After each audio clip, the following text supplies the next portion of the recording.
दासा गोट गांवर खान चांडियो में रमुताई मुझे मुस्तदा मसूरा इंजा सोट रन्ना हुए शराब का पादान करो विस्की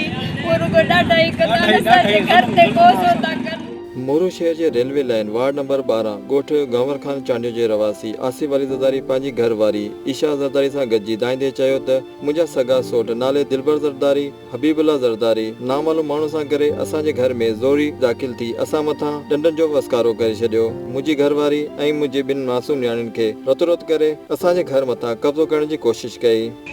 असांखे चवनि था लॾो खणो असां ग़रीब काॾे वञूं नाला ॿुधाईंदा वञो दिलबर ज़रदारी हबीबुल्ला ज़रदारी डंडा खणी आया मुंहिंजे ॿारनि खे मूंखे डंडा हया अथनि लंजार साहब के साईं के ऐसे जो मोरो के अपील था कयूं असांखे तहफ़ुज़ ॾिनो वञे असांजे घर ते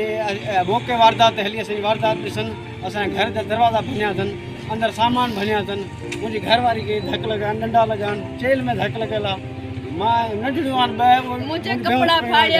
हिननि जो वधीक चवणु हो त असांजा सगा सोट सरियाम शराब विकिरो कंदा आहिनि ऐं उहे बाअसार माण्हुनि जी सपोर्ट हुअण जे करे असांजे घर ते कब्ज़ो करण जी कोशिशि करे रहिया आहिनि अॼु हुननि असांजे घर में दाख़िल थी असां मथां हमिलो कयो ऐं असांजे बचनि ऐं मुंहिंजी घरवारी खे सख़्तु ज़ख़्मी कयो अहिड़ो केस असां हद जे थाणे ते बि दाख़िल करायो आहे असांखे पंहिंजे सोटनि मां जान जो ख़तरो आहे हिन SSP नौशरो फिरोज़ कानून जे वज़ीर तक जे MPA ज़िया हुसैन लंजार खां मुतालबो कयो आहे त असां मथां थियल कातराणी हमले जो नोटिस वठी असांखे इंसाफ़ ॾिनो वञे सदाम हुसैन कलड़ो मीडियाज़ा न्यूज़ SD शहर मोरो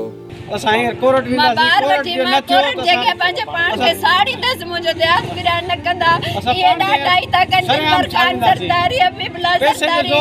पैसे जे ज़ोर ते सॼो ॾींहुं घिटी में विस्की वेठा कपाइनि तरो वेठा कपाइनि सॼे मोरे खे ख़बर आहे असां ज़ुल्म आहे